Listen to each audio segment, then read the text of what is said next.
Greetings, adventure. Welcome to the D20 Academy podcast. I'm Shiloh. And I'm Gabriel. And this week is episode 44, the class spotlight on the Sorcerer.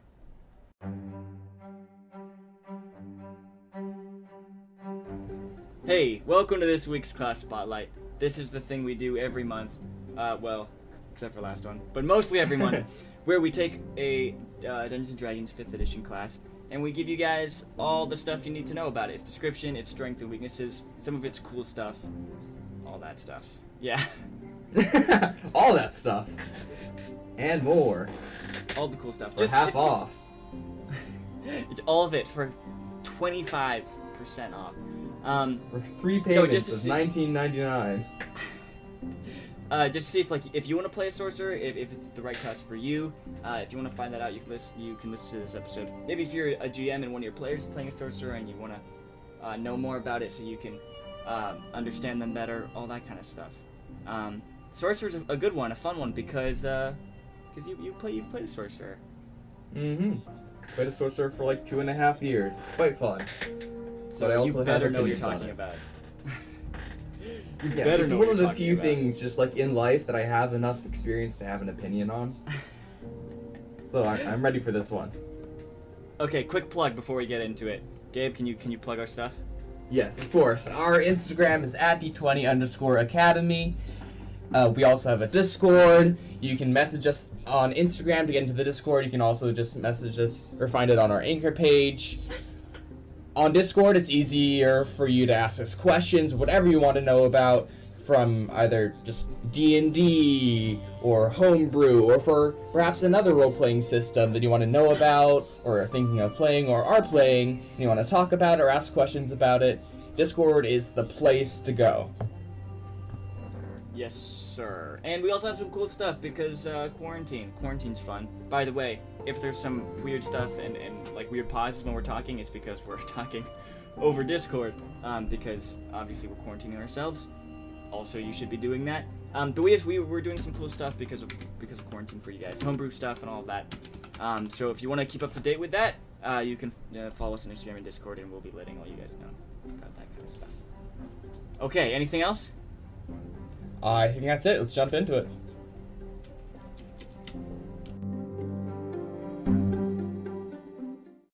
Alright, so let's start with a brief description of what sorcerers are. Sorcerers aren't exactly just your run-of-the-mill wizard. It has some differences that I quite liked when I was playing, and I think a lot of you will like as well. Sorcerers are people who get their power from like a mysterious source. Perhaps it's like an ancient ancestor, you have like draconic blood in you, or perhaps it's a celestial being who has blessed you with power, or a fiendish person in the shadows who's lurking and is deciding to give you some of their power, or something like that.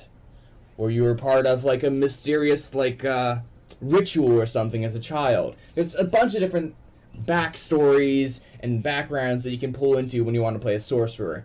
And it's all about something mysterious happening or something powerful happening that gave you power. Yeah. Magic is a lot more... It's said to be a lot more like volatile, and you're able to manipulate your magic more than a lot of other magic users. Yeah, it's really cool. The concept of a sorcerer is basically like... in D&D, like, there's only a couple ways you can get magic. So, like, one is from, like, a deity. So, like, if you're a cleric, you can get, like, divine magic. Some is, like, from nature. If you're, like, a druid or whatever, you, like, get in tune with nature. If you're a wizard, you study the arcane. So you try to get magic from books and spells, spell books, like, knowledge. And then a warlock gets magic from making a deal with some kind of powerful being, like a demon lord or an elf or like a fey king or like a Cthulhu monster. But sorcerers just like they have it like in their blood. It's just like a part of their being, and it can come from all kinds of different sources. And yeah, it can be a little bit confusing between like the warlock and the sorcerer. Like what exactly is the difference between like making like a pact with the archfiend or being blessed with power from an archfiend? It comes down to kind of semantics a little bit, and there are mechanical differences as well. But just know that you have a lot to play around with here, with how exactly you got your power, and you're not just like nailed down to, okay, I have to have a really powerful ancestor. I think like a really good, like in my mind, example of like a stereotypical sorcerer is like Chandra from Magic the Gathering. I don't actually know if she is like a sorcerer and she just like has it in her blood, but just, you know, kind of a rebellious, kind of very emotionally driven person who just has lots of powerful magic that kind of comes in bursts and explosions, and they can't like fully control it, but it's just like a part of their being, and kind of, you know, kind of like depends on their emotions and all that kind of stuff, rather than like a studious wizard who has like studied magic for years and years and years. Exactly, and that also factors into the fact that sorcerers are charisma casters. They use their charisma score, their ability modifier, and all that for all their spell casting. So a lot of sorcerers do tend to be a lot more, you know, out there, or, you know, more charismatic, obviously. Yeah. But sorcerers are often played against the stereotype of a typical spellcaster. You know, you play like, oh, like, I don't really care about learning more or whatever. I don't need to spend time studying books or connecting to nature or appeasing a god. Yeah. They're like your classic like anime character who's like really strong, and they're like, I don't have time to learn, master. I just want to get out there and defeat the bad guy and save my father. And then they have to learn to get the basics down, and you know all that. Like oh my gosh, Zuko. Okay, Prince Zuko from Avatar: Last Airbender. He's a perfect kind of sorcerer archetype. Of course, you can play your sorcerer however you want, but what Gabe is saying is true. It is important to look at, you know, the mechanical aspects of like where does your D&D character get their magic from.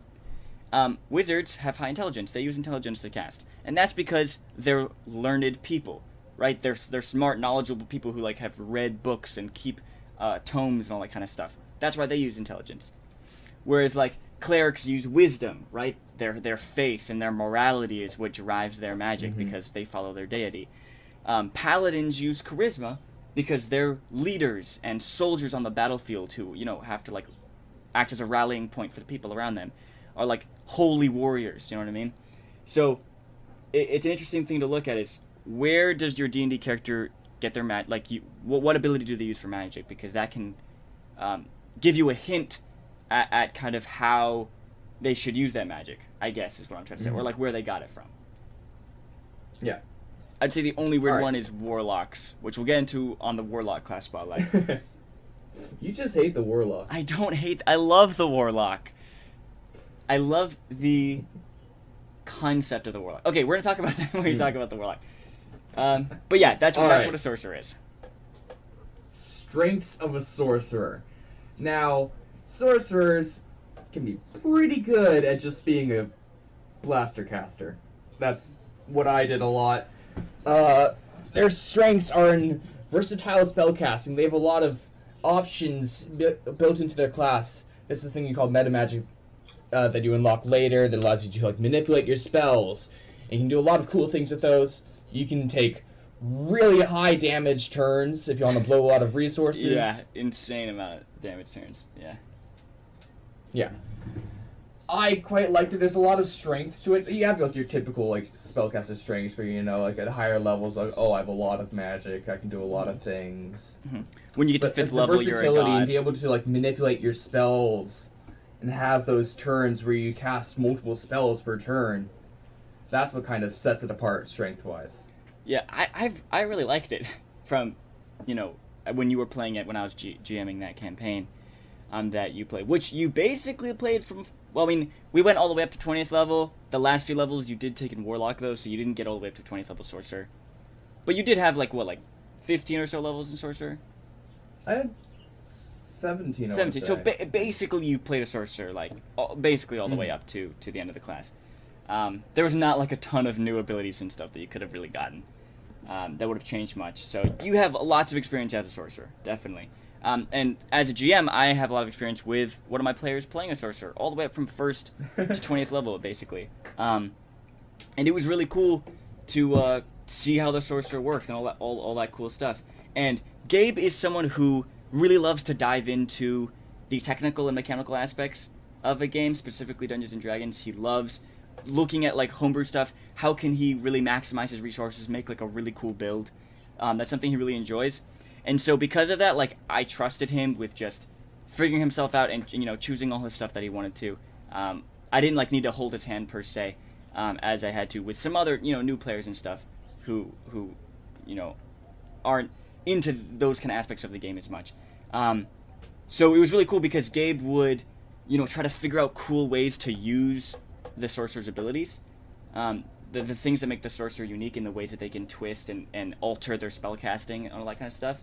He could like ramp up to these really explosive turns where he burned a ton of resources, but like they were super awesome and epic. And that was really cool. So yeah, it plays a lot into like how spellcasting works in D&D, where it's like, you know, resource management of like, oh, I have this many spell slots at this level and this level and this level. How can I maximize my usage? This might not be something that you care about, but I'm saying that if you do care about that and you like the resource management of spellcasting, you can do even more with the sorcerer.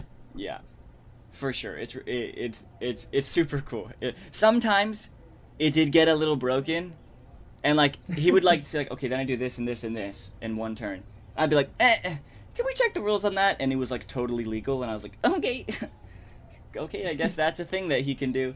Because there were some times I was like, wow. But then, of course, you know, the person who played the paladin did a turn like that every turn. But anyway, I love to bash on the paladin. Stupid. Yeah, me too. Stupid paladin. But, okay, we're chalking it up to be something that's insanely powerful. This class is crazy. But it does have its weaknesses. For sure. Definitely. Yeah, for sure. It has, like, the typical, like, weakness of a lot of spellcasters, at least, like, with, like, the wizard, it shares in common, that it can be a bit of a glass cannon, you know? Yeah.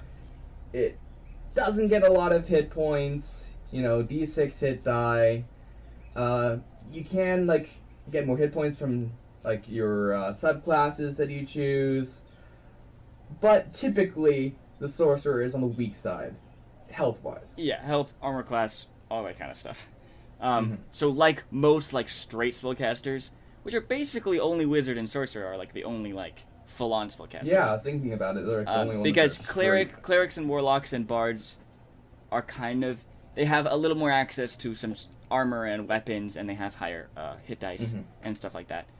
Sorcerers and wizards have D6 hit dice. They're brittle. They're brittle, fragile little things. If you're a GM and you're listening to this and one of your players is playing a sorcerer and you guys are in the early levels, same with wizards, you want to make sure to ease off a little bit on doing any monsters that you're running in a combat encounter who have attacks that deal lots of damage. Try to gear those more towards the fighters, barbarians, paladins in the party, because they can stand that. Because if you take your ogre and make him whack a first level sorcerer, you can literally kill him right off. Like, murder him in one attack. Like, not knock him unconscious, kill him. Just because of a certain way you rolled, like not even a critical hit, you just kill him. So be careful about that, because wizards and sorcerers are very brittle. However, of course, they can be really, really strong. Can. Also, a little tidbit here. Sorcerers are one of the spellcasters that gets proficiency in Constitution saving throws. Good thing to keep in mind there. Sorry, I should have mentioned that in strengths earlier. So Constitution saving throws are really important for spellcasters, because that's where you're going to be rolling to make sure that you maintain concentration on concentration spells when you get hit. Yes. So just a little tidbit in there. Just want to throw that.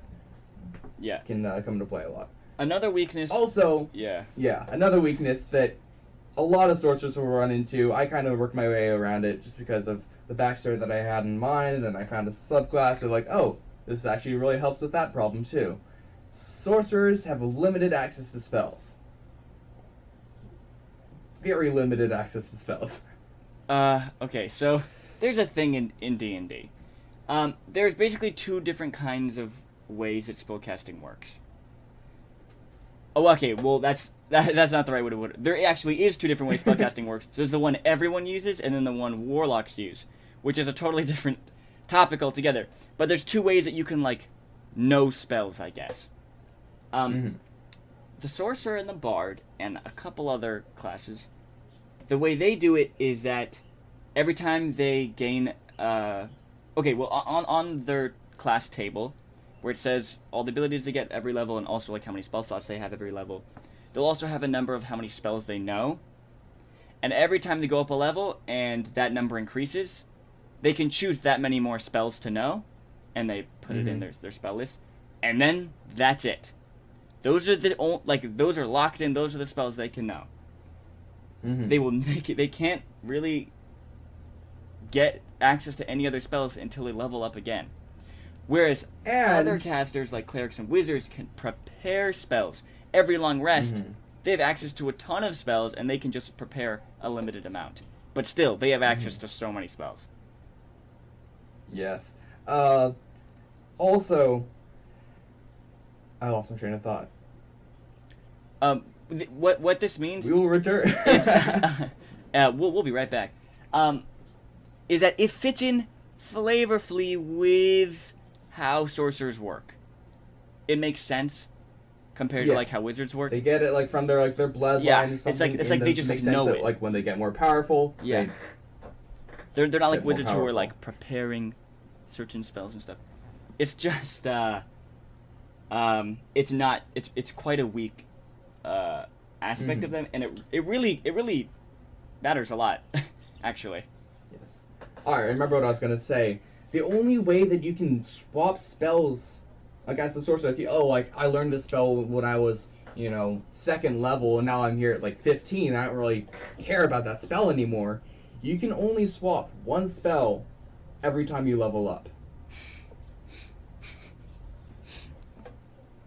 Yeah. It's So you can't I'm gonna go for a completely different spell list. No, you can only change one. Yeah, it's not only that, they do have a smaller spell list than the wizard. But I mean the wizard just has the biggest spell list ever, so. But yeah, that's definitely weakness, plus them being a weak little fragile person. Okay. Race and background synergy. This is the stuff that works well. If you want to make a good sorcerer, or a pretty strong sorcerer, taking these races or backgrounds or whatever can work really well with it. Of course, you guys can do whatever you want. You build the character you want. This is just if you want to get be pretty strong and cool. So, as we were saying earlier, sorcerers are charisma casters, and they use charisma mainly, and constitution also. So, things like half-elves and tieflings make really good sorcerers because they get bonuses, things like that. Yeah, okay, so Gabe, his character, Rastakar, was neither of these. His character was an Aasimar, which I still don't know that's how it's pronounced. I don't think there's a good way to pronounce it if you look at the word. It feels like it's just a dumb word. Anywho, yeah, he was an Aasimar. I'm just going to say that's how it's pronounced. And that's a race in Volo's Guide to Monsters. There are also 5 different versions of the Aasimar, so... Yeah, there's homebrew stuff we found. Anyway, they had a bonus to charisma. That's why he chose it. So they're also good if you're using Volo's Guide. But just from core Player's Handbook, half-elves and tieflings are pretty good. Half-elves probably, I love half-elves, because they get +2 to charisma, and also +1 to 2 other ability scores, so you could do your +1 to constitution and something else. Whereas tieflings get +2 to charisma and +1 to intelligence. But they also get some access to some spells depending on your level, right? They get Hellish Rebuke and stuff. Oh, tieflings. I thought yeah, tieflings, yeah. So that could be nice because that gives you access to a couple more spells. Yeah, not a ton of much to add on. There's nothing this combination is broken with this race and this. Yeah. But definitely if you're wanting to have a strong sorcerer, choosing a half-elf or a tiefling will help you better than choosing a half-orc. But, as always, as you were saying earlier, this is just power level-wise. If you want to play against the grain and go with a half-orc sorcerer who isn't the best, whatever you want to do, go for that. This is just power level. D&D's not about being the most powerful, whatever. It's just about having fun and playing great characters and telling a good story. So do whatever you want. Okay, this made me irritated. So, in the player's handbook, when you go through a class, there's a section right after it kind of describes what the class is, and before you get into the nitty-gritty of all the abilities and all that kind of stuff, proficiencies, there's a thing called Quick Build. And it tells you what things to kind of prioritize and choose real quick if you just want to build a sorcerer pretty quickly so you don't have to go through all the choices. So they say first make your charisma your highest, followed by constitution, which is good. I agree. Charisma should be the highest that you use for spellcasting. You want high constitution for concentration and not having to die so quickly. And then it says to take the cantrips. Light prestidigitation. You know what I'm talking about. Prestidigitation. Prestidigitation. Ray of Frost and Shocking Grasp. Here's the thing. If you're a new player and you're like, hey, Sorcerer, don't take those cantrips. Listen, if I die tomorrow, it will be okay because this is the most important thing I can ever impart on the world, okay? I will be remembered for saying this and saving so many people. Okay, I'm kidding. But, actually, Gabe, can you just go off and just name a bunch of other better cantrips they should take? Firebolt. It's a better damage cantrip Firebolt. than Ray of Frost. Just Firebolt. And way more applicable than Shocking Grasp. And Gets Ray of better as Frost. you level up. A lot better than Ray of Frost. Okay. Light and Prestidigitation. Fine cantrip. Fine Light cantrips. is really important. Yeah. However, if you have like a cleric in your party, they probably already have light. So don't take light if someone already has light. You only need one person in the party to have light. Prestidigitation if you just want to roleplay and be cool. Yeah. That's fine. Or like thaumaturgy. Mage Hand was way more useful than taking a second damaging cantrip. It can come into play. There's so many options and things you can do with Mage Hand. It's quite fun to play with. For sorcerers, True Strike. Build that are no. I mean, No. Nah. Don't take True Strike. Nah. Don't do it. Don't take True Strike. Don't take True Strike. That was a joke. No, but Mage Hand is actually like one of the best cantrips in existence. I love it. It's my personal favorite cantrip. Now, keep in mind, I haven't been a player character, a lot in D&D. I've mostly GM'd. And even the times that I have been a player, I don't even know if I've ever played a character with Mage Hand. However, I know from experience and just from knowing the spell, Mage Hand is amazing. And you can use it for so many cool things and be really creative with it. And it's such a great cantrip. You don't need 2 damage cantrips. No. I don't know why they suggest taking 2 damage cantrips. You never need 2 damage cantrips. Also, Ray of Frost is just worse than Firebolt. Just take Firebolt. Yeah. Like the situations where Ray of Frost is better than Firebolt are so few. So few. And like yeah. Ray of Frost doesn't get good until like later levels where you can slow people down by like 30 feet or something. I would say the only weakness of Firebolt is that fire is a very common damage type when it comes to resistances and stuff. Not a lot of people are like vulnerable to fire damage, but a lot of things are like resistant or immune to fire damage. That would be the only drawback of Firebolt. Yeah. And if you have access to it, choose Eldritch Blast. That's the best cantrip. That's the best damaging cantrip. It is, yes. Hands down the best damaging cantrip, but only the Warlock gets it. Yeah, so if you don't have access to it, then take Firebolt. Also one of the reasons why multi-classing the Warlock. What? Yeah. Oh. Seriously, What? It's so good. Okay, so that was just a side note. Don't follow the quick build of the Sorcerer. I've actually, after I realized that, I don't know, like, I should probably look through the other quick builds of the other classes to see if there's any discrepancies. I wonder, like, what it says for, like, the wizard and stuff. If it also says Ray of Frost and Shocking Grasp, I'm gonna be really angry. Okay, we also usually, in this section, talk about a good background, synergist background, but I'm gonna be honest here, I have no idea what background works well with a Sorcerer. They say in the quick build Hermit. Hermit? Yeah, I don't know, dude. What? I have no idea. What did you take? I mean, Noble? I took Noble, yeah. Yeah, just Backgrounds don't really offer much like mechanical advantages from one Yeah. to the next. just choose the Except in, like, background. very niche situations. Yeah. Choose a background that you want to choose that's based on your character's Yeah. backstory. Hermit? Yeah, there's nothing that's Hermit, like off the though. top of my head that's like really obvious stereotypical sorcerer. Because like a wizard is like sage, obviously. For his fighter, it's like folk hero or soldier. For like a ranger, it's outlander. I've never seen a ranger who's not had an outlander background. But sorcerer, I have no idea. Because you could do like an urchin sorcerer who grew up in the urban thing. You can do one who grew up in a tribe, make him outlander. Anything. So, but yeah, sorcerer is one of You those do weird you. things. You do you, boo. Okay, moving on. We're gonna spotlight some specific features that the sorcerer gets. We already talked about spellcasting.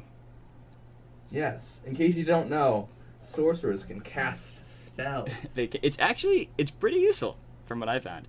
It is. Spellcasting is Surprise, pretty cool. surprise. Magic. Real quick though, I don't know how much we talk about this, but I think we should just talk about real quick, just like what it means to be like a spellcaster compared to other classes. Because I think spellcasting is a thing that's very daunting to lots of new players. People tend to play a class that's not like a warlock, wizard, or a sorcerer, or something like that, because spellcasting is kind of daunting. Just it is. It's more complex. It's definitely like the next level of playing. Playing a fighter is much simpler than playing a spellcaster. But Gabe, since you played a spellcaster for 2.5 years, what kind of sets it apart from like any other kind of playstyle, like a rogue or a paladin or whatever? Like, what does it like mean to be a spellcaster? Well, okay. Playstyle wise, you can typically go down like one of like two paths, three if like you have access to healing spells. So you can be like a more blaster spellcaster where you're like sitting in the back and you're casting like big damage like spells on enemies and just dealing lots of damage each turn, or you can go for like a control route where you're trying to control the battlefield by casting things that like lock down enemies or like modify the terrain, things like that. If you have access to healing spells, then you can obviously be a healer. Spellcasters can also be more of like a support if you build them that way, where they're buffing their allies, debuffing their enemies. But typically, those spells are more of like the cleric. Bard. And the wizard has some bard, yeah. For a sorcerer, sorcerers work really well with being blasters. They can do a bit of battlefield control. Their spell list isn't big or whatever, but spellcasters in D&D 5th edition are very powerful. They're very powerful. You can do a lot of things with magic that you've no way of doing if you don't have magic. If you're a fighter, your turn is typically going to be, okay, I'm going to move over here. I'm going to make an attack. Then I'm going to make another attack. Yeah, that's my turn. Move to closest enemy. Whack twice with the sword. No, No wait. Source, Okay, and then action surge, and then whack 3 more times. Then with the action sword. surge. Yeah. For spellcasters, you have so many options of what you can do. Mm-hmm. You can try and search for a vantage point where you're away from danger, and just like rain down hellfire from above. You can lock down certain enemies. You have a bunch of different spells to choose from on your turn. You have so many different options of what you can do, where you can go with your magic, how you can help And your allies, disadvantage your enemies. You have a lot of options, and a lot of them are powerful. And even just like outside of combat, spellcasters can just be really useful. You know how a rogue is just really useful out of combat because they can sneak around, they can pick locks, they can disable traps, all that kind of stuff. Spellcasters, even outside of combat, can, because they have access to all these different kinds of spells. They can make everyone faster, they can make everyone fly, they can disguise everyone, like make everyone, put illusions over everyone. They can make everyone breathe underwater. They can do so many things just utility-wise with their spells as well. They can make food out of thin air. They can detect enemies or, like, find a location. Teleport, which is, like, super useful. Why'd you say it like a British person, like, yelling at their TV, like, teleport? What do I plug this in? Oh, just plug it into the teleport. Sorry. Oh boy. We're there already. No, but spellcasters just get access to all this other cool stuff, even outside of combat. They're just so versatile. They're so cool. And that's why spellcasters are awesome. If you're someone who's kind of just like magic's cool. If you're someone who's kind of new, they can like pull bunnies out of hats and like make cards disappear. It's really cool. If you're someone who's kind of new to D&D and stuff, and magic is a little daunting and complex, that's fine. It is. And if you have a lot of fun playing a fighter or a rogue or whatever, that's great. Enjoy that. That's awesome. But if you're someone who has kind of played a lot of D&D and you kind of want the next step, spellcasting is that next step. Getting into the more complex side, keeping track of spell slots, finding creative uses for all your different spells, all that kind of stuff. It's like another layer to the game, and it's so cool. Yeah, it's really fun. Alright, now we can get into like the abilities of the sorcerer that kind of set it apart. First one is Font of Magic. You get this at first level, I believe. Second level, sorry. Second, yeah. First level, they're just a regular spellcaster. Yeah, that's true. First level is so boring. So boring. Well, you get subclass. Oh, yeah. Well, which we're going to talk about in a second. We'll talk about that later, yeah. Font of Magic. This is like your first taste of what a sorcerer can do. And be. And become. Sorry. Wait, this is super sad. Wait, did you see? This is super sad, and people don't want to hear this. But did you see Critical Role's video about the telephone? No. Their storytelling telephone. So they played like telephone, where like they sent like Matt told a story, and like the next person had to watch it once, and then try to tell it, and then send it to the next person. Okay. It was super funny, but like Sam just adds stuff. And at the end, he's like, and then Pumat's soul ate the stew, and he became something more. Like, he added that for, like, no reason. Anyway, it reminded me of that. Okay, sorry, continue. Alright, after that little aside. I might cut that out. Okay, go.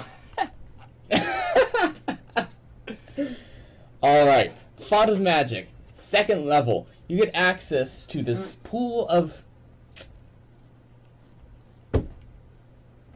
stuff. Yeah, it's a font of magic, actually, is what I would call it. Really? Yeah. Wow. You should really name the ability of that. Yeah. It's like that pool of healing that paladins get. A pool of points. And an intangible pool of points. Yeah. And at second level, you look at the Font of Magic and say, like, okay, I get sorcery points, and basically all I can do is turn them into spell slots. Yeah, so you have an amount of sorcery points equal to your level. And you can spend them for cool stuff. But at second level, when you get it, all you can spend it on is to regain spell slots. Yeah, which can be very useful, like later on, but sorcery points get way cooler once you get to third level. Yeah. But right now, like, using the sorcery points to be able to gain another first level spell slot can be really helpful in a lot of situations, in long adventuring days and all of that. I mean, getting an extra spell slot is, at like those early levels, is pretty strong. Getting another use of Burning Hands or whatever can be really crazy. Like later on when you have more sorcery points, and like you can get way more spell slots. Yeah. Get another fireball. That's definitely useful. Just to kind of put this in perspective for you guys, it's 2 sorcery points for a first level spell slot, 3 for a second, 5 for a third, 6 for a fourth, 7 for a fifth, and you can't create a spell slot higher than 5th. So that's how much sorcery points it takes to regain that spell slot, and you have an amount of sorcery points equal to your level. And it recharges. Just want to tag this On in a there. long rest, I It takes a bonus action to do this like conversion of sorcery points to spell slots, and you can do it the other way as well. Oh, what the? If you I want didn't more even sorcery know points. Yeah. Oh my gosh. You can turn a spell slot into sorcery points. Mm-hmm. But less, though. You only get an amount equal to the slot's level. Yeah. That's still cool, though. But still, it can be really useful. Yeah. Alright, moving on to the fun part. The good stuff. Meta magic. So this is your third level ability. Third level is kind of a turning point when it comes to character progression. It's like first, obviously, that's your starting character. Then third, then fifth, then like 11th, and then like 20th. Even it gets really spread out. But third is kind of a turning point. It's where most classes get their subclass, which is cool. Sorcerers get theirs at first level, but so meta magic is the thing that they get at third level, which is really cool. Yes. Alright, meta magic. This is where you're going to be spending a lot of your sorcery points when you're playing a sorcerer. So, sorcery points, as we said earlier, you get equal to your level. So you're going to have like 3 at third level. Using those sorcery points, you can now not only use them to get more spell slots, you can now use them to change how your spells work. There are a number of options in the player's handbook that you can spend sorcery points on to alter like how a spell is cast, or how long it's like lasts, or how far you can target someone, or even more. Yeah. So there's several options here. I'm just gonna list them off real quickly. Careful spell, distance spell, empowered spell, extended spell, heightened spell, quickened spell, subtle spell, and twin spell. Now there are two. And we're gonna give you no context. That's it. Okay, moving on. That's it. I hope two of those are ahead above the rest. Yeah. But we're gonna talk about all of them. Okay, so real quick. Also, the sorcery point cost on all of these is quite cheap.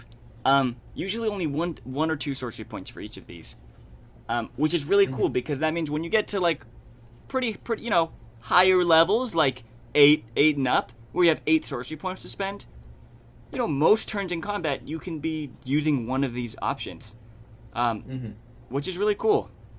Okay, careful spell, one of the worst.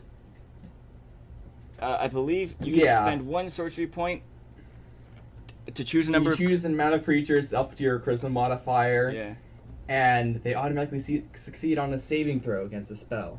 So if you're casting Fireball in a really crowded area where you have a lot of allies there, you can use this to reduce the damage, not stop them from taking the damage, but just make them succeed on the saving throw. Okay. It kind of sucks. Yeah, Gabe, why is this bad? Because, alright, there's so many things you can do to make sure that you're not in position where you're going to have to use this. You can say, okay, I cast the Fireball up in the ceiling instead, or you can work with your party and say, maybe we move here so I can deal a lot of damage to these people. You can... Yeah, also... It's also bad just because... the wizards get something, evocation wizards, where you can just, okay, these people are fine. They don't just take any shape damage. the spell around them. Just bend the fire around them. Also, because a lot of spells that, have an area of effect, it says choose creatures in the effect. And you usually don't choose your friends. Yeah. This can be useful sometimes. Sometimes. Sure. But there are some by the way, but... you can only choose 2 of these options, and those are the ones you get to use. A couple more later on. Yeah, you gain one more at 10th and one more at 17th or something crazy.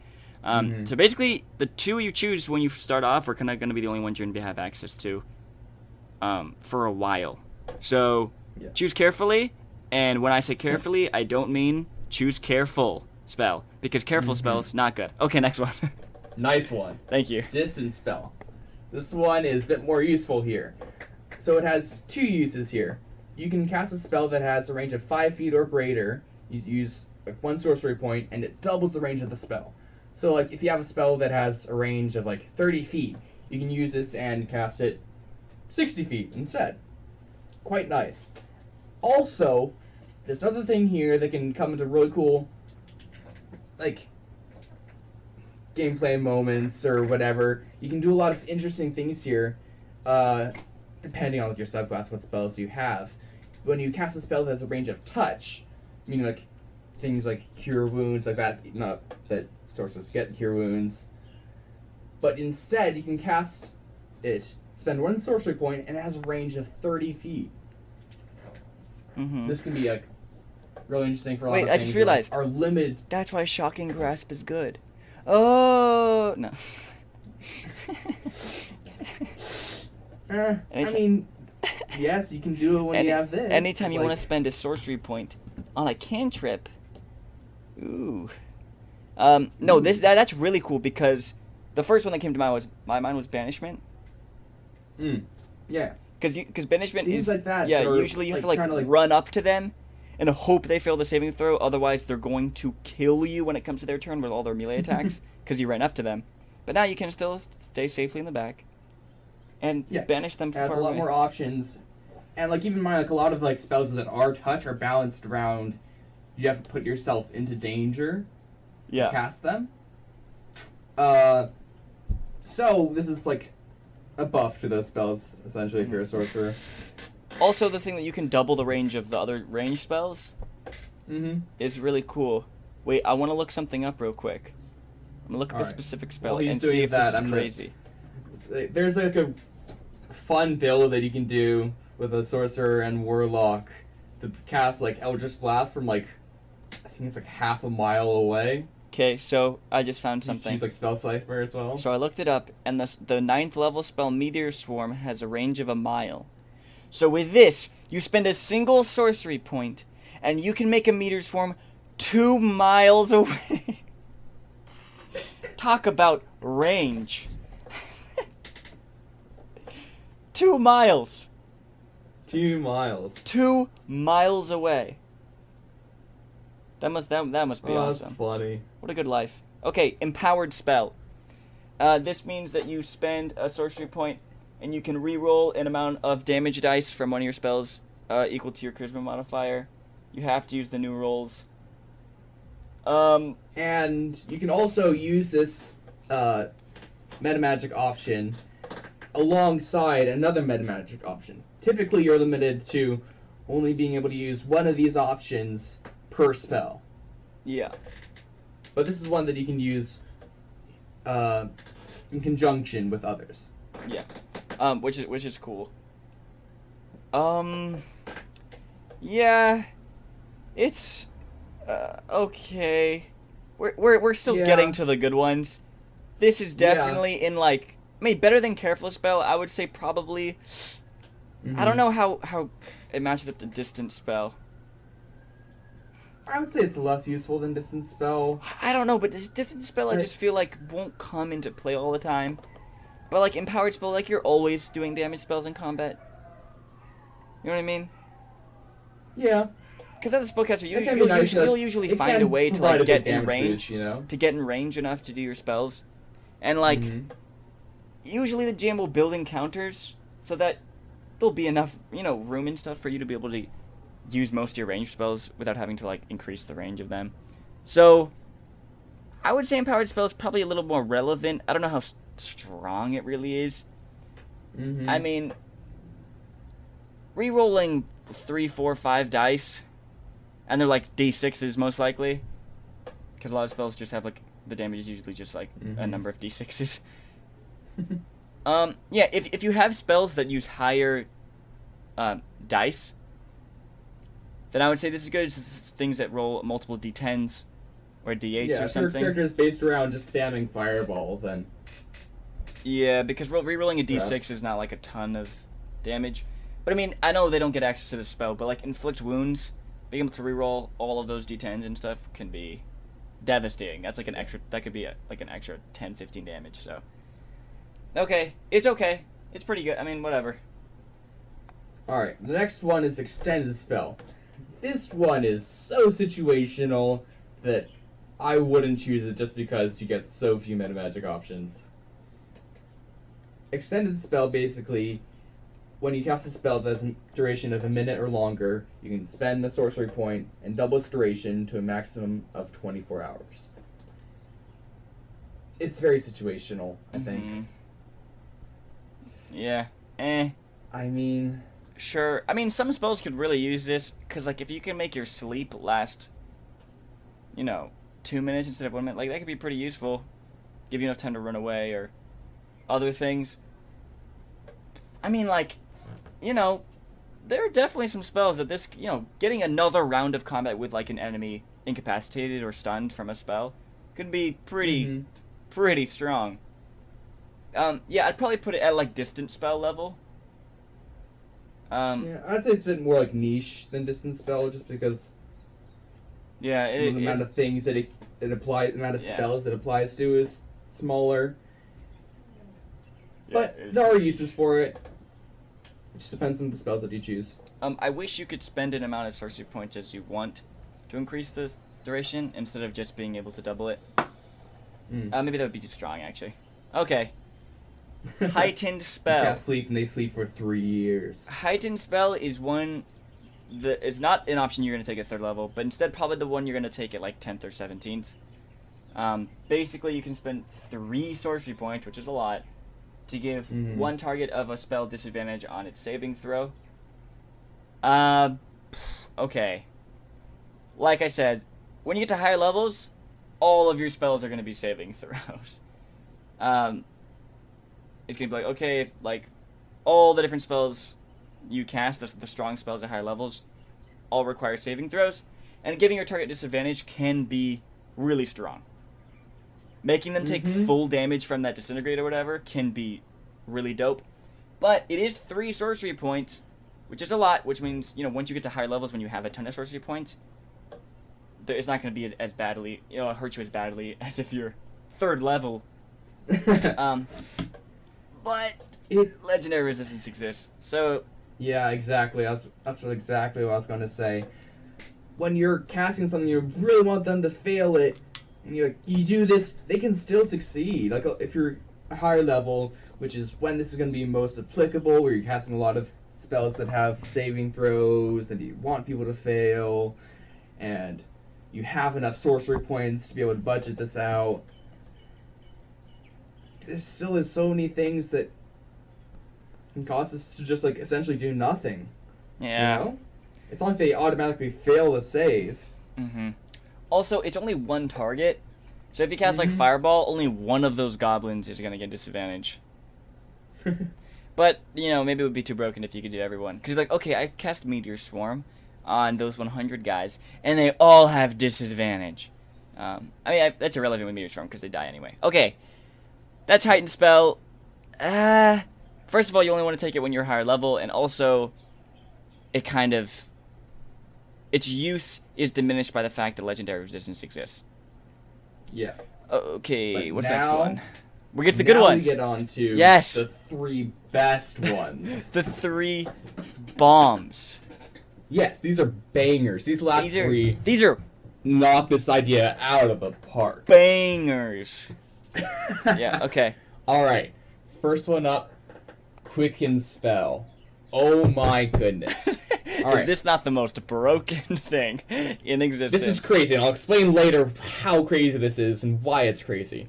So, when you cast a spell, there's a casting time of 1 action. This is a lot of the spells you're going to be casting. Every spell. You can spend 2 sorcery points to change the casting time to a bonus action for this casting. Oh my goodness. So, there's an action economy in D&D 5th edition, where typically a lot of times you'll only be able to cast 1 spell per turn.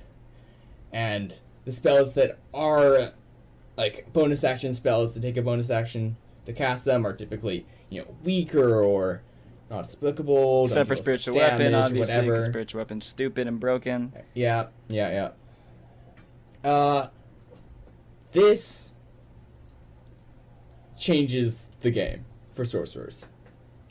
This is one of the things that really sets it apart as being able to deal a lot of damage a turn. So, picture it like this.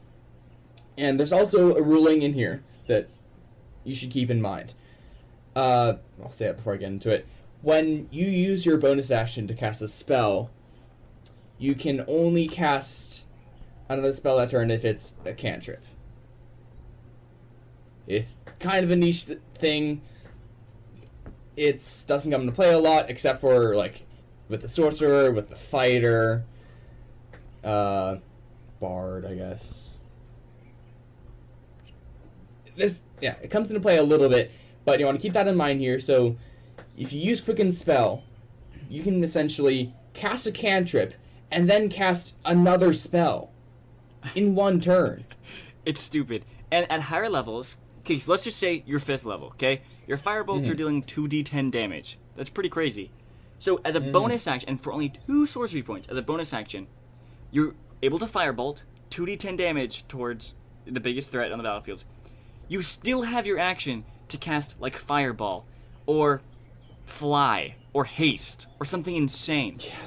In one turn. In one turn! Yeah. Bonkers. Oh my goodness, Quicken Spell is so good. It's only 2 sorcery points. And also, this is why True Strike can be useful, by the way. Sure. Maybe. Yeah, but just keep in mind that you can't do, like, Disintegrate and Blight on the same turn. You can't cast 2 spells. Yeah. One of them has to be a cantrip. Keep that rule in mind, because otherwise this would be the most broken thing in existence. Still, very strong. It's pretty good. It's very strong. Okay, the next one is not... I love this one. At first glance, it seems bad. Like, one of the worst, even. But, from experience, this is really, really strong. All Subtle right. Spell. So it's Subtle Spell. Yeah, it means whenever you cast a When spell... you cast a spell... Oh, who's explaining it? Me or you? Okay, it's hard. We're doing this over a call, so we can't see each other, so we don't, like, know when the other person's, like, done talking. Yeah, there's a little bit of, like, delay between the two of us talking. Yeah, which is a little difficult. Okay, I got this. Subtle Spell. When you cast a spell, you can spend 1 sorcery point to cast it without any somatic or verbal components. Great for sorcerers, bad for anyone they're fighting. So, it looks like really underpowered at first, like, okay, so what? But, when you get to the point where you're fighting a lot of people who have Counterspell, oh my goodness, does Subtle Spell will come into the spotlight. So basically, you can spend 1 sorcery point to just make sure that your spell isn't counterspelled. Like, I was getting, like, so annoyed, like, oh my goodness, I'm getting counterspelled this and that and this and that. I remember one situation where there were, like, 8 people in the room who all had counterspell. Yeah. Keep in mind, our campaign, the main villain group of people were spellcasters. So it came up a lot. It came up a lot, but I mean, even still, you're gonna be fighting against spellcasters at high levels, like guaranteed. And you would spend 1 sorcery point to make sure that your spell goes off is so big later on. Yeah. And it's also really cool in, like, roleplay situations where you can, like, cast a spell without anyone noticing. Oh my goodness, I love Subtle Spell. Also in the niche situation where, like, you're underwater and you can't speak, or you're tied down, or you're stuck in a web so you can't move your hands or whatever.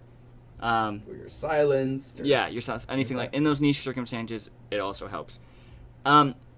Now, as a starting metamagic option, I don't know how powerful it is because you won't be counterspelled a lot at those early levels. I think it's like 10th level. Yeah, but I mean, it, like in the last campaign, I mean, it proved itself to be maybe the most powerful of the options. At least for our campaign and our situation. I feel like. Just fighting off against those people who will counterspell. Because, I mean, the cleric in the party was getting his powerful magic, healing spells and stuff counterspelled. And for Gabe to get his crazy, damaging spells off without it getting counterspelled, I mean, is just very strong. Yeah. Okay, last broken now, one. We come to another banger. Yeah, really, the last really, one really good. Really. Alright. This one is Twinned Spell. When you cast a spell that targets only one creature and doesn't have a range of self, so like, you can't do this if you're casting something on yourself, like Mage Armor, You can spend a number of sorcery points equal to the spell's level to target a second creature in range with the same spell.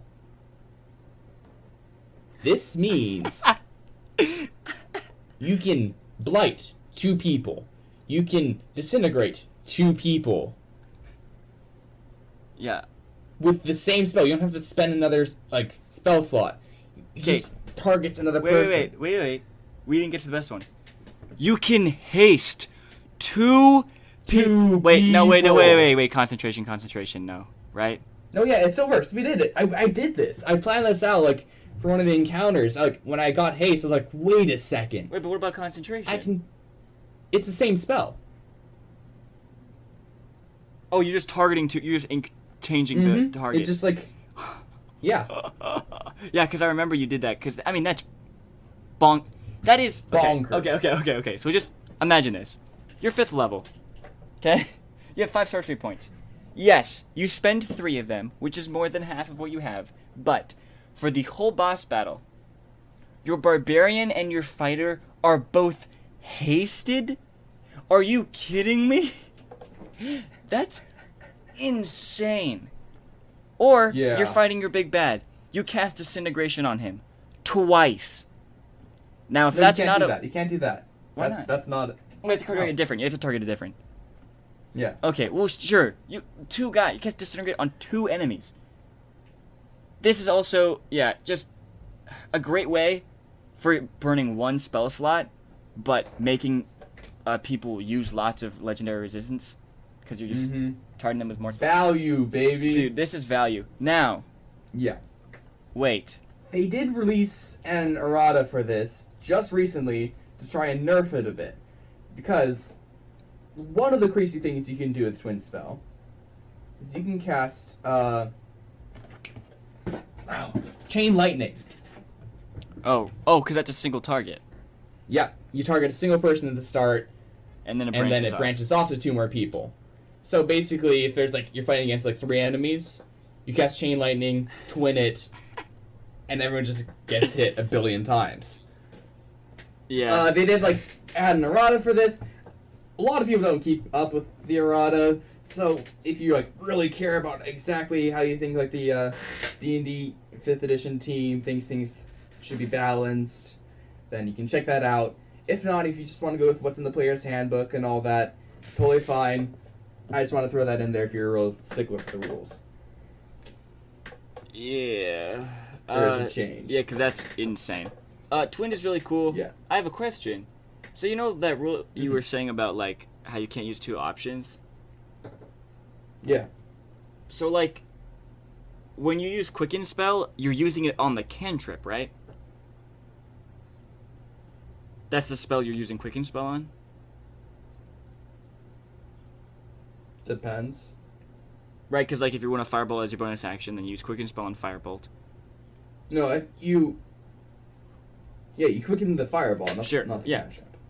No, the Firebolt. You quicken the cantrip. Firebolt. You quicken the cantrip, right? Or it's irrelevant, I guess, which one you quicken.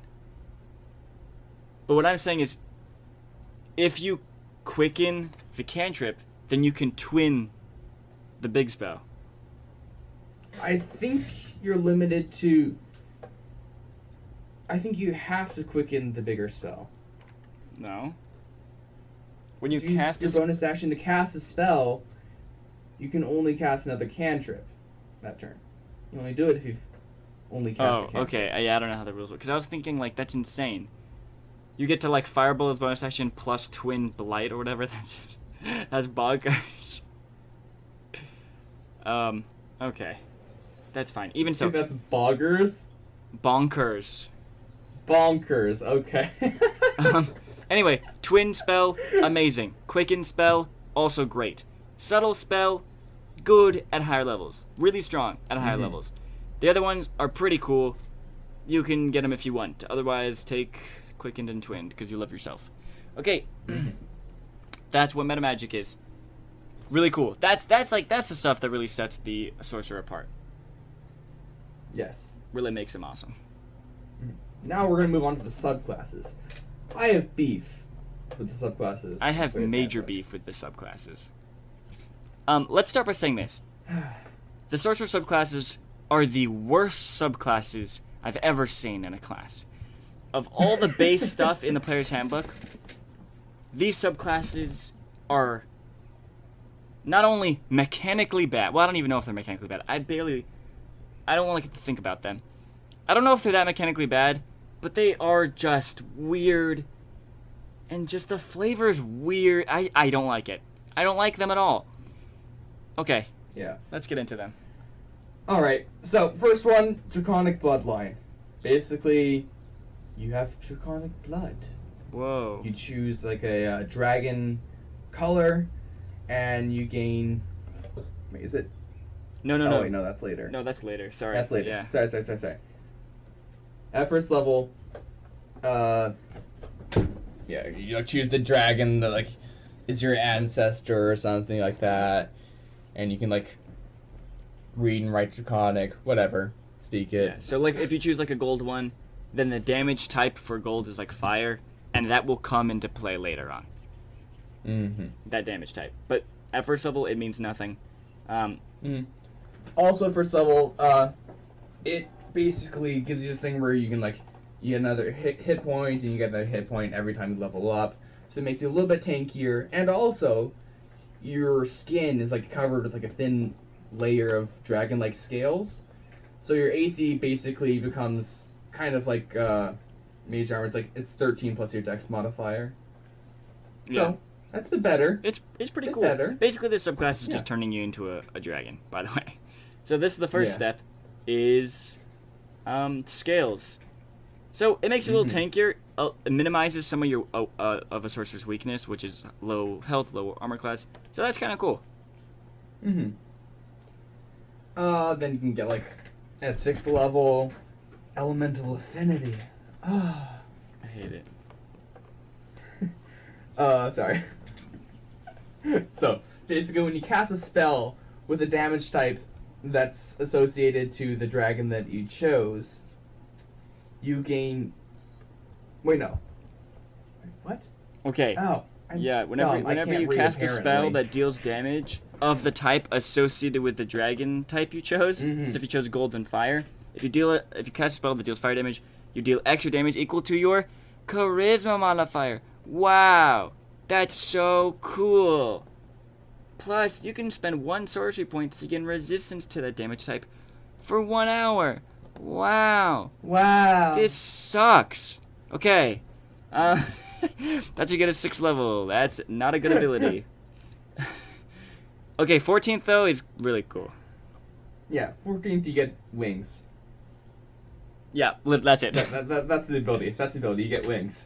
And from what we learned from playing D&D, a D&D campaign for 2.5 years, taking a party from 1st to 20th level, is that flying? Flight? Amazing. Flight is really good. Flight is amazing. Another thing that makes Quicken spell great is like you can make casting fly a bonus action, and then like disengage or something with your main action, and like flying is just beautiful. You can twin fly. Oh, you did that once, right? That's so yeah. So, but now you can just fly like forever. You can use a bonus action to like grow and retract wings into your body, dragon wings, which is actually really cool. Yeah.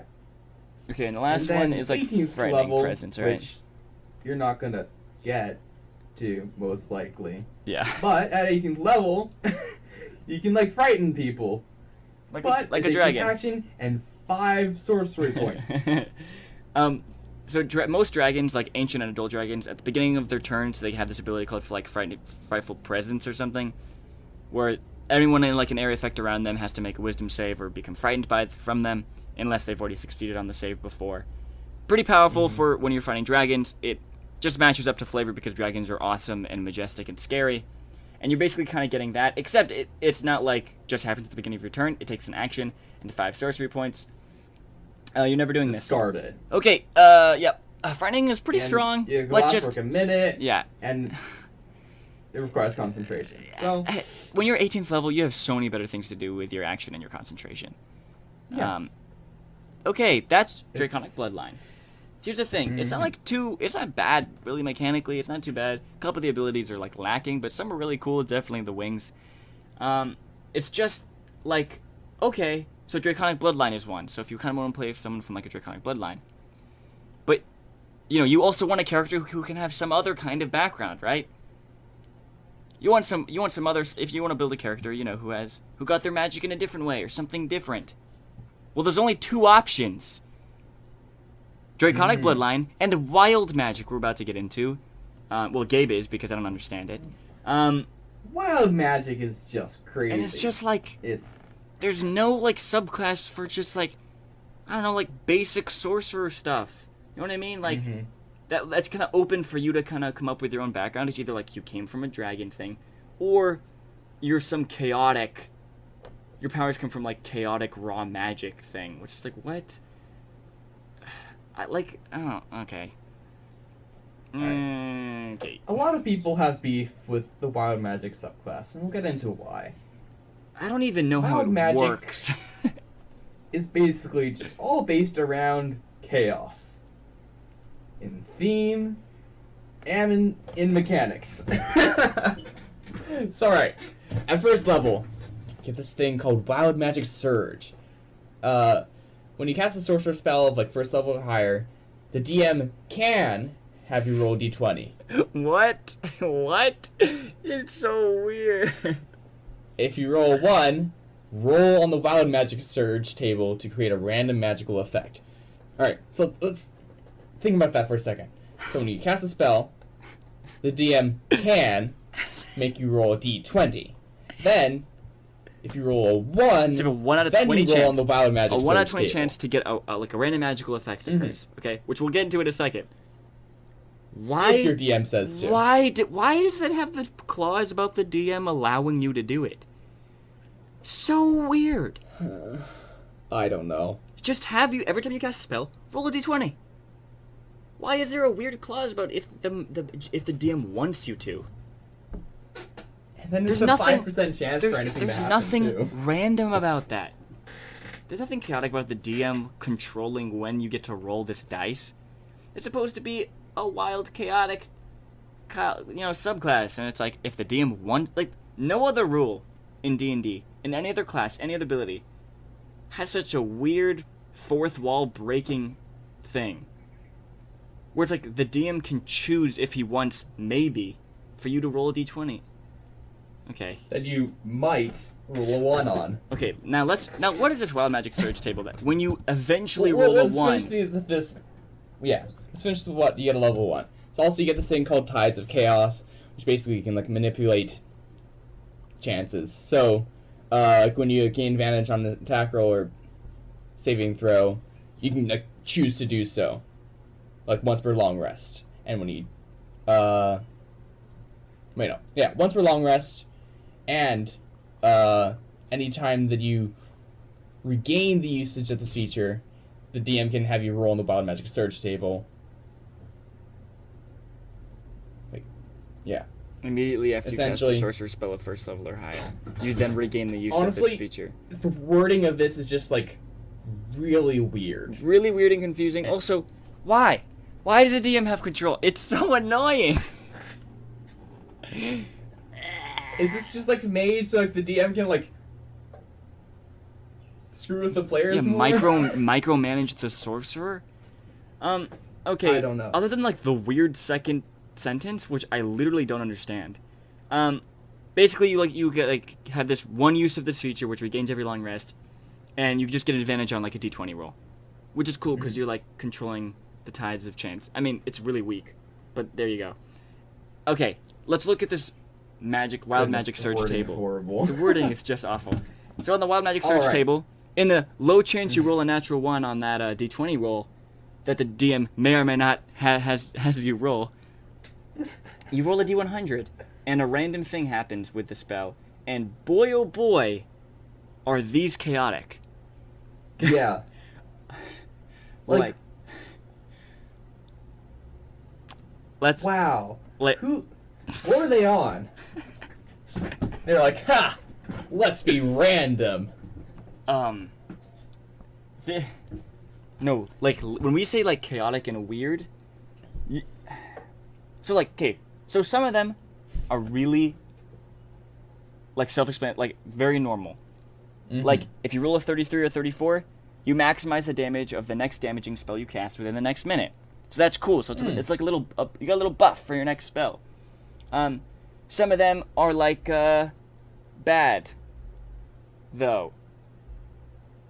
Some of them are like, you cast Fireball centered on yourself. Yeah. Or you cast Grease centered on yourself. Yeah. Or... Okay. Now, so there's like some of those stuff. Or like, you now have access to this spell real quick. Or whatever. You can now cast Mirror Image or Fly or something. Okay. But, so there's all that stuff. Then there's like one where you regain all your expended sorcery points. You regain some hit points. Okay. But the majority of these are... Okay. A Modron, which is like a little mechanical creature. Chosen and controlled by the DM. Once again, let's let the DM control everything. Appears in an unoccupied space within 5 feet of you, then disappears 1 minute later.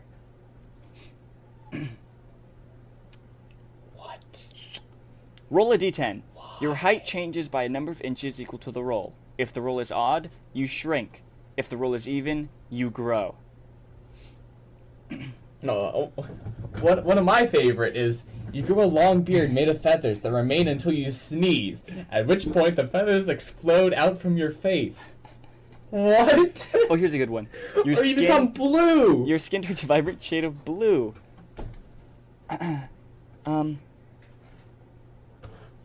Here's a great one.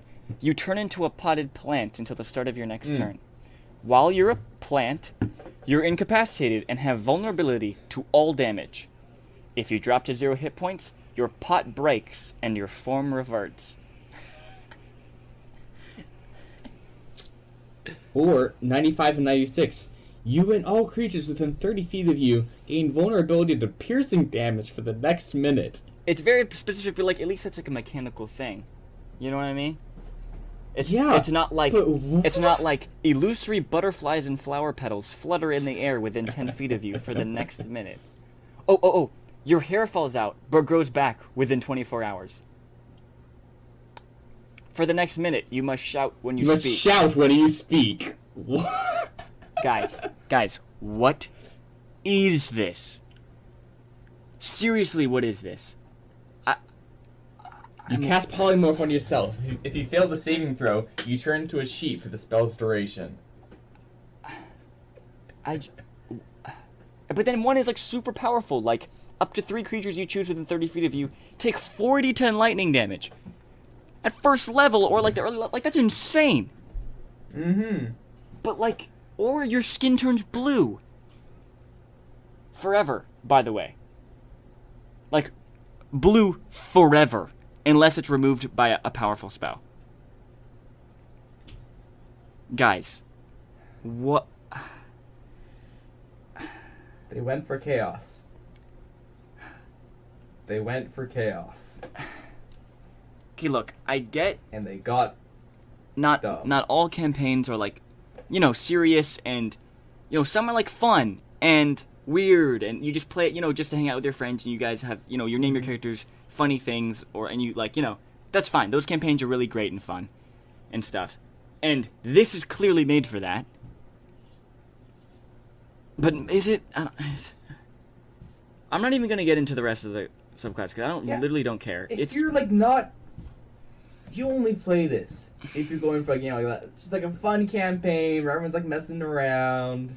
Yeah. Joking left and right. Yeah. Which is totally great and fun, and those campaigns and adventures can be really fun.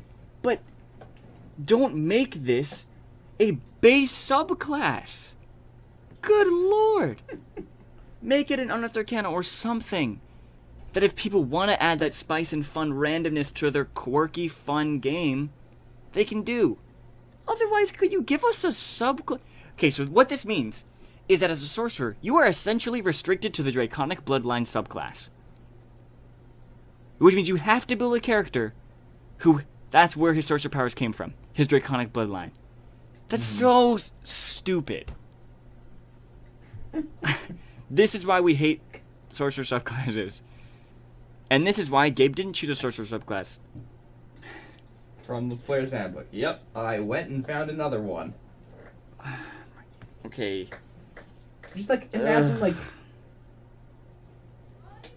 you're like casting a spell and it's like the end of a boss fight. And then all of a sudden you can't speak. And when you try, pink bubbles float out of your mouth. Like I hate it so much. Yeah. I'm very irritated. Every time I flip the player's handbook, and on this page spread, there's like a picture of like a dragonborn sorcerer holding a wand, and I'm pretty sure it's cool because it's attributed to just sorcerers in general, but also maybe to the draconic bloodline because he's a dragonborn. Except it's on the page where it starts describing wild magic, so every time I see that picture, I'm like, ugh, wild magic. And then I have to flip the page and see the dumb table. Yeah. Okay. I hate it because it looks like he has holes in his hand. Yeah, like it's okay. Whatever. We're not going to talk about the art piece, yeah. but I've got beef with that piece of art. we should do an episode where we just go through the D&D books and like just do commentary on the art. I'd be down. Actually, that sounds kind of fun. That can be a bonus episode. Anywho, sorcerer subclasses, I hate him. Like draconic one's cool. Like that's fine. That's a cool sorcerer subclass. But it means that's what you had in mind. Yeah, it means you have to play that. If you want to play any other kind of sorcerer, I guess you have to choose wild magic, which, by the way, can be micromanaged by the DM, and if you roll a 1, well, now you roll a random effect that's super imbalanced and really weird. And I hate it. Okay, cool. Now let's go to playstyle. I literally have a meeting in 10 minutes, so we have to close this up. Playstyle. Gabe, what kind of people would like a sorcerer and stuff? People who want to do magic. All right, thank you so much for listening. No. Okay, people who enjoy playing a sorcerer are the people who, are interested in playing a spellcaster, and they like the resource management of spell slots and all that, and want more of that. You want resource, like you have your spellcasting to resource manage. You have the sorcery points to manage. You have your meta magic options. You have a lot of options here. Basically, you have options and options and options. What spell you're going to cast? How are you going to cast it? Yeah. Magic. Sorcerers, also keep in mind there are also like charisma casters. So if you want your spellcaster to like have high charisma, then it works well. Yes. With a sorcerer. Or you just like, you like the concept about where their magic comes from. That's the kind of spellcaster you're going to play. I would not play. I would really obviously quirky wild magic. Super quirky. I would not play sorcerer. Obviously, if you're someone who doesn't really want to do spellcasting, or that's a little too daunting for you. However, it is one of the easier spellcasting classes. Like wizard and cleric can get kind of confusing because you have to prepare spells. With a wizard, you literally have to keep an external book. To track the spells and all this weird stuff. So just, yeah. Sorcerer's one of the simpler ones and is pretty cool. Or, if you're a spellcaster who wants to kind of be like that. Yeah.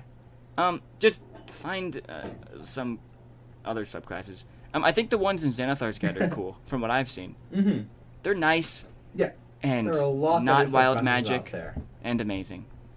Someone's probably going to get pissed at us from making beating on wild magic because that's like their favorite thing in the world probably, but hey, you know what? Okay. But I like turning into a potted plant in the boss fight.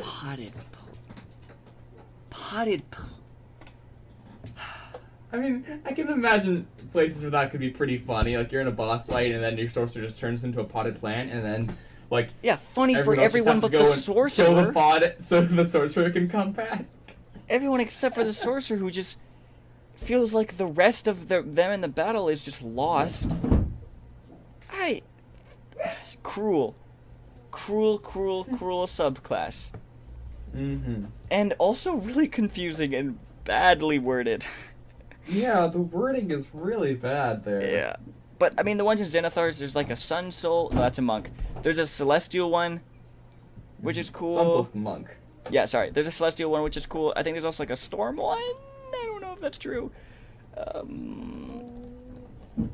Not entirely sure. Maybe. I know that there's Unearthed Arcana. There's like the Phoenix, Storm, and maybe it is Phoenix attributed. Anywho, that's the Sorcerer.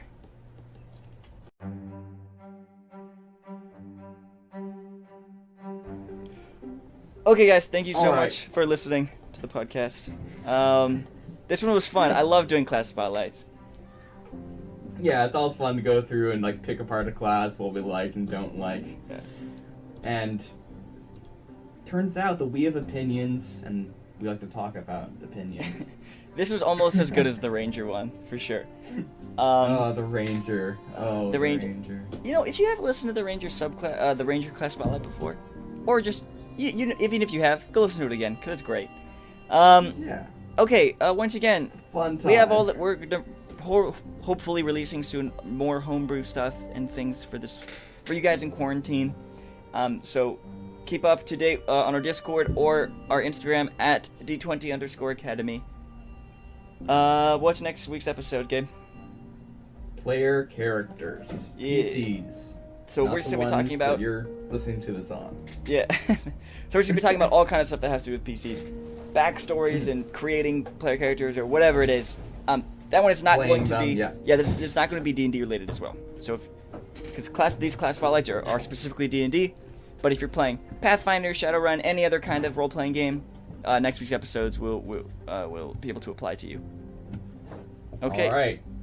Without further ado, have a good day.